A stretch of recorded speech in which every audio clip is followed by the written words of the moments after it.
প্রশ্ন হচ্ছে, দেখেন গত 17 বছরে গুম, হত্যা, নির্যাতনের যে ইতিহাস সৃষ্টি করেছিল বাংলাদেশে, আজকে তার একটা রায় হয়েছে। এই রায়টার মাধ্যমে অনেকগুলো বার্তা কিন্তু আমাদের যাবে। আগামী দিনে যেন কোনো শাসক যেন স্বৈরাচারী না হতে পারে, আগামী দিনে কোনো শাসক যেন গণহত্যা না করতে পারে, আগামী দিনে কোনো শাসক যেন এই অপরাজনীতিটা করতে না পারে, সেটা কিন্তু এখান থেকে শিক্ষা নিতে হবে আমাদের। তাই আমরা বলতে চাই, এই এখন রায় কার্যকর করার যে বিষয়টা, আমাদের সকল দল মত সকল ঐক্যবদ্ধ থেকে রায়টা কার্যকর পর্যন্ত আমাদের একত্রে থাকতে হবে। কারণ এই ফ্যাসিবাদীর যে দোসররা এবং তাদের যে সুবিধাভোগীরা আছে, তারা কিন্তু সজাগ এবং সচেতন। আজকে আমাদের এই যে স্বৈরাচার, আজকে যে পতিত স্বৈরাচার এবং ফাঁসির আসামি এখন কিন্তু ভারতে আছে। তাই আমরা বলবো, ভারতকে বন্ধুত্ব যেহেতু পাল্টানো যায়, প্রতিবেশী পাল্টানো যায় না। কিন্তু আজকে আমরা প্রতিবেশী হিসাবে আপনার উচিত হবে ফাঁসির আসামি আপনার দেশে আছে, আমাদের দেশে ফেরত পাঠাবেন এবং আইনের মুখোমুখি করে আইনের প্রতি শ্রদ্ধাশীল থাকবেন। এটাই আমাদের কিন্তু প্রত্যাশা আজকের দিনে।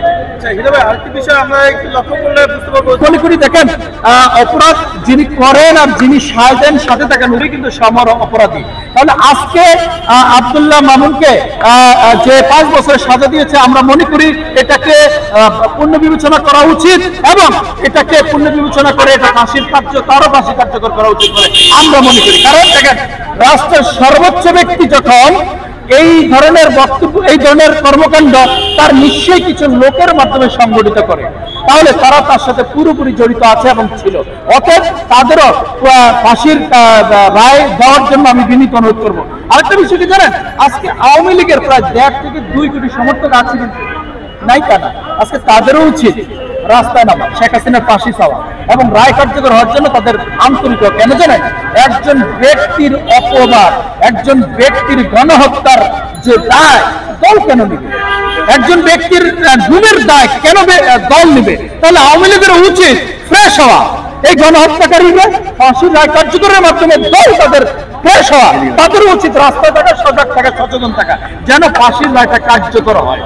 আজকে ভারতকে বলবো, এই ফাঁসির আসামি আপনার দেশে আছে, আমার দেশে ফেরত দেন, আইনের প্রতি শ্রদ্ধাশীল হন, আইনের মুখোমুখি করে প্রয়োজনে আপনারা পৃথিবীর যে কোনো আদালতে, আমার কাছে মনে হয় পৃথিবীর যে কোনো আদালতে শেখ হাসিনার 500 বার ফাঁসি হবে।